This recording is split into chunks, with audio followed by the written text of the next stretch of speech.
যুক্তরাজ্যের স্থানীয় সময় বৃহস্পতিবার রাত 10টায় শেষ হয় সাধারণ নির্বাচনের ভোট গ্রহণ। কিছুক্ষণের মধ্যেই বুথ ফেরত জরিপের ফল আসার সঙ্গেই উল্লাসে ফেটে পড়েন বিরোধী দল লেবার পার্টির সমর্থকরা। গত 14 বছরে কনজারভেটিভ পার্টির বিশৃঙ্খলা থেকে বেরিয়ে আসতে পেরেছি আমরা। দলটিকে রীতিমতো ধসিয়ে দিয়েছি। লেবার পার্টির জন্য আসন সত্যিই আশ্চর্যজনক। আমি মনে করি এটা খুবই ভালো ফলাফল।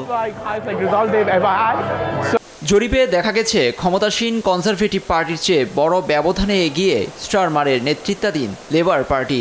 একক সংখ্যাগরিষ্ঠতার জন্য প্রয়োজন 326টি আসন। আনুষ্ঠানিক ফল ঘোষণায় ঋষি সুনাকের নেতৃত্বাধীন কনজারভেটিভের চেয়ে এগিয়ে। ফলে দলটি পরবর্তী সরকার গঠন করতে যাচ্ছে, যেখানে প্রধানমন্ত্রী হচ্ছেন স্টারমার। তার নির্বাচনী এলাকা হলব্রন এবং সেন্ট পেনক্রাসে বিজয়ের পর তাৎক্ষণিক প্রতিক্রিয়ায় সাংবাদিকদের বলেন, পরিবর্তনের জোয়ারে অভূতপূর্ব সাড়া দিয়েছেন ব্রিটেনের জনগণ।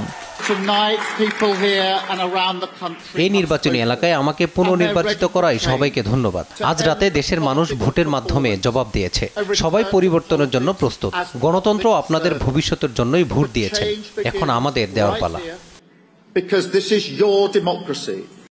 লেবার পার্টি থেকে হ্যামস্টেড অ্যান্ড হাইগেট আসনে বিজয়ী হয়েছেন বঙ্গবন্ধুর নাতনি টিউলিপ সিদ্দিক। তার মন্ত্রী হওয়ার সম্ভাবনা রয়েছে এবার।